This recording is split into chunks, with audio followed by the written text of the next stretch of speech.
Təsəvvür edin, Dubayın o möhtəşəm yollarında motosiklet sürürsünüz. Külək üzünüzə vurur. Yol bomboş, arxada isə o məşhur şəhər silueti. Bax bu, əsl azadlıqdır, elə deyilmi? Amma gəlin görək, bu xəyalı gerçəyə çevirərkən özümüzü necə təhlükəsiz saxlaya bilərik? Bunun üçün RTA-nin, yəni Yol və Nəqliyyat Agentliyinin rəsmi bələdçisinə nəzər salacağıq. Bax, bu görüntü məncə hər şeyi deyir. Bu azadlıq hissi, bu həyəcan, çoxlarını motosiklet sürməyə həvəsləndirən məhz budur. Açıq yolda öz motosikleti ilə Dubayın nəbzini hiss etmək. Amma unutmayaq ki, bu xəyala çatmaq üçün atılmalı olan çox vacib və təhlükəsiz addımlar var. Yaxşı, xəyallar gözəldir, bəs reallıq? Bax, bu sual hər şeyin başlanğıcıdır. Çünki söhbət təkcə motosiklet sürməyə arzusundan getmir. Söhbət bu səyahətə hazırlıqlı, məsuliyyətli və ən əsası təhlükəsiz başlamaqdan gedir. İlk növbədə bunu bilməliyik. Bizim motosiklet macəramız yolda yox, sənədləşmə işləri ilə başlayır. Dubayda qanuni şəkildə motosiklet sürmək üçün ilk və ən vacib şərt rəsmi sürücülük vəsiqəsi əldə etməkdir. Yaxşı, bu proses necə işləyir? İlk baxışda bəlkə də biraz mürəkkəb görünə bilər, amma əslində hər şey çox sadədir. Cəmi 4 addım var və hər bir mərhələnin məqsədi sizi yola tam təhlükəsiz çıxarmaqdır. Deməli, əvvəlcə sənədlərinizi toplayıb dosya açırsınız, sonra nəzəriyyəni öyrənirsiniz, ardınca praktiki təlimlər gəlir və nəhayət yekun imtahan.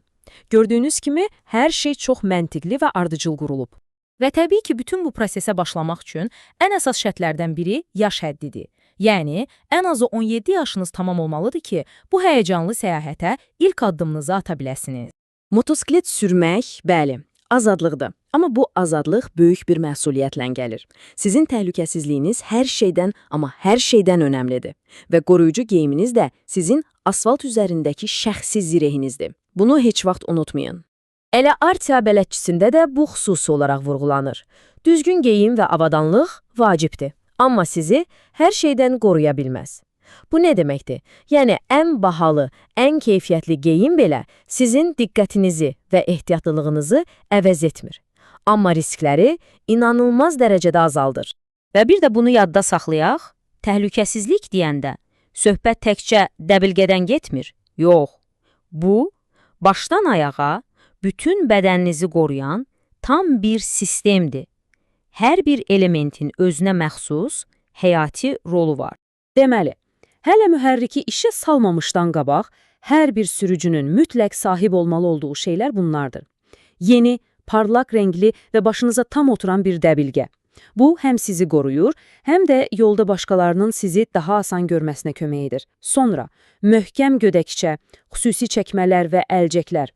Bunlar qəza anında sizi ciddi xəsarətlərdən qorumaq üçün dizayn edilir. Motosikletə minməzdən əvvəl edilər yoxlamaya, belə baxın, bu cansıxıcı bir iş deyil. Bu bir professionalın ritualıdır. Eynilə pilotların hər uçuşdan əvvəl təyyarəni yoxlaması kimi. Və inanın, ən az o qədər də həyati əhəmiyyət daşıyır. Bax, bu vərdiş əslində həvəskarı peşəkardan ən vacib şeylərdən biridir.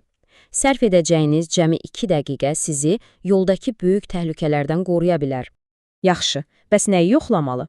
Siyahı əslində çox sadədir. Təkərlər və zəncir, idarə etmə sistemləri, işıqlar, yağ və yanacaq səviyyəsi və əlbəttə ki, güzgülər. Təkərin havasından tutmuş dönmə işıqlarının işləməsinə qədər hər bir xırda detal sizin təhlükəsizliyinizə birbaşa təsir edir. Bunu vərdiş halına gətirsəniz, yolda özünüzü daha inamlı hiss edəcəksiniz. İndisə gəldi məsələnin bəlkə də ən vacib hissəsinə, yəni zehni hazırlığa. Yolda sağ qalmaq üçün təkcə motosikleti idarə etmək kifayət deyil. Əsas məsələ, ətrafda baş verənləri qabaqcadan proqnozlaşdırmaqdır. Müdafiəçi sürüşün fəlsəfəsi budur.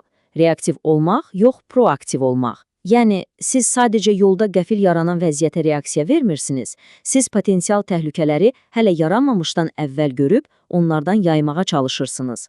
Və müdafiəçi sürüşün qızıl qaydası budur. Öz təhlükəsizliyiniz üçün başqa heç kimə güvənməyin. Yolda yalnız və yalnız özünüzə arxayın olmalısınız.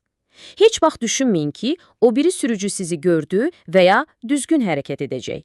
Həmişə ən pis senariyə hazır olun. Görünmək sağ qalmaq deməkdir. Bu qədər bəsit. Buna görə də fənərlərinizi gündüz dayandırmalısınız, parlaq rəngli geyimlər seçməlisiniz və ən əsası, avtomobillərin kör nöqtələrindən uzaq durmalısınız. Unutmayın, əgər o biri sürücü sizi görmürsə, deməli siz onun üçün yoxsunuz. İndi isə gəlin, riskləri idarə etmək və toqquşmalardan yayınmaq üçün ən vacib bir qaydadan danışaq. Bu, sizin yoldakı şəxsi təhlükəsizlik buferiniz, yəni qoruyucu məkanınızdır. Bəs bu 3 saniyə qaydası necə işləyir? Əslində çox asandır. Baxın, qarşıdakı avtomobil yol kənarındakı hər hansı bir obyekti, məsələn, bir ağacı və ya dirəyi keçən kimi siz saymağa başlayırsınız. 1001, 2002, 3003. Əgər siz 3003 deməmiş həmin ağaca çatsanız, deməli təhlükəli dərəcədə yaxınsınız. Bax, bu rəqəmi heç vaxt, amma heç vaxt unutmayın. 3 saniyə. Bu, hər hansı bir qəfil vəziyyətdə reaksiya vermək və təhlükədən yayınmaq üçün sizə lazım olan minimum zamandır. Bəzən həyatla ölüm arasındakı fərq məhz bu 3 saniyə olur.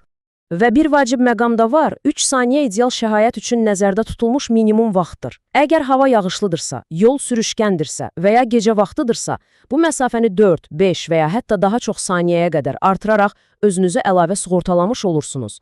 Sonda isə bunu unutmayın. Sükan sizin əlinizdədir, idarə etmə sizdədir. Yol sizindir və sizin təhlükəsizliyiniz də sizin verdiyiniz qərarlardan asılıdır.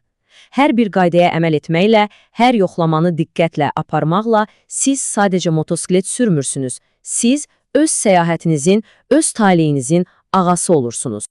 Bu sualla sizi baş-başa buraxırıq. Bilirsiniz, sürücülük daima öyrənmək və hər an diqqətli olmağı tələb edən bir prosesdir. Hər dəfə yola çıxanda özünüzə bu sualı verin, sizin cavabınız sizin yoldakı ən güclü müdafiəniz olacaq. Hər birinizə təhlükəsiz yollar arzulayıram.